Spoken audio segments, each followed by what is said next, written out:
好啦，萬事通叔叔，咁我哋就繼續講嗰個你嗰個1930年代咧住屋啊，第二階段啦。先頭就講咗呢個荔枝園啦，係咪？咁而家你第二階段又搬咗去邊度咧？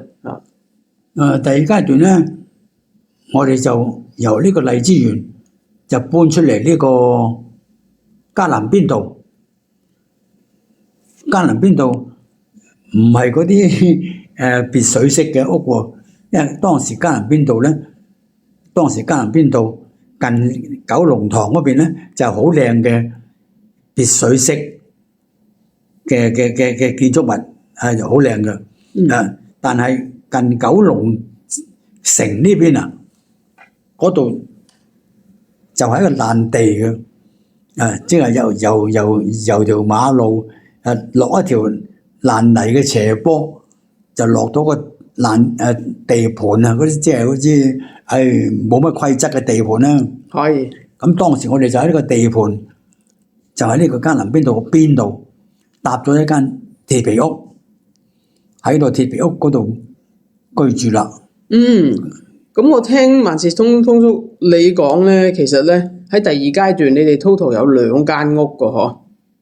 咁可唔可以講講？首先咧，就第一間屋係邊個搭建同埋咩狀況啊？當時係第一間屋叫做屋嚟嘅啫，叫第一間咧就嗰啲咁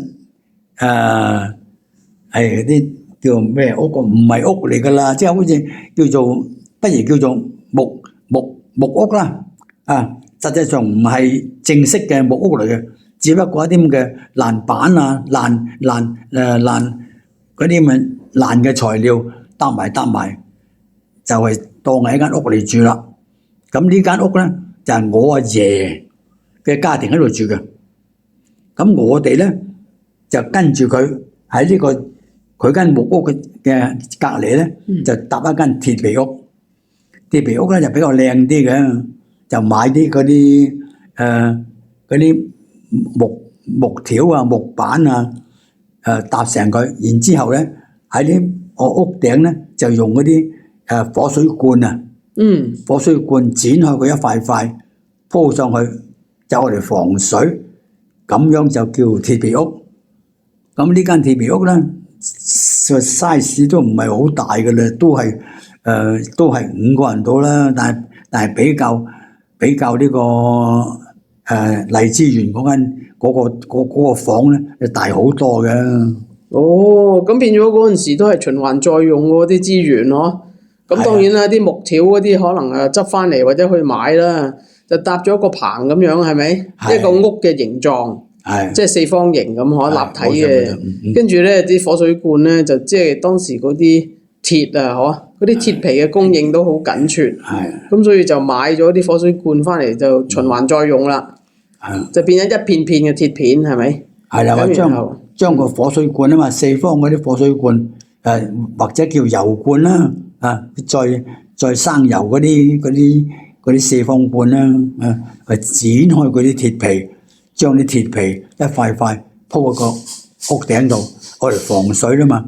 咁但係呢間屋裏邊咧，就係一個框嘅啫，亦都冇乜所謂叫做咩浴室啊，咩廁所冇噶啦，就喺個框裏邊，求其咁啊，擠張床喺度，叫做係一間屋，係咁非常簡陋啊。咁即係話咧，嗰啲煮食啊，嗰啲都係喺屋外邊進行啊，係咪咧？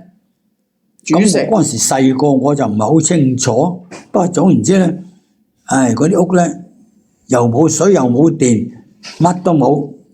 就係求其一個框，咁嗰啲而且嗰啲地方咧就冇咩人管理嘅，你中意擺多啲又得，中意擺少啲又得，就幾乎嗰度附近啲地冇人用嘅，你都走去霸埋佢都得嘅。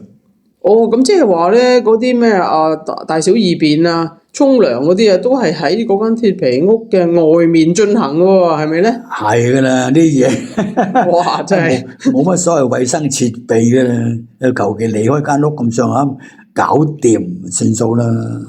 當時係咁嘅情況，好簡單，係好簡陋係真係好唔可以想像咁簡陋啊！係啊，真係啊，冇錯啦。咁呢個就叫做第二階段啦。咁我哋等陣就傾第三階段嘅住屋咯喎。好啦，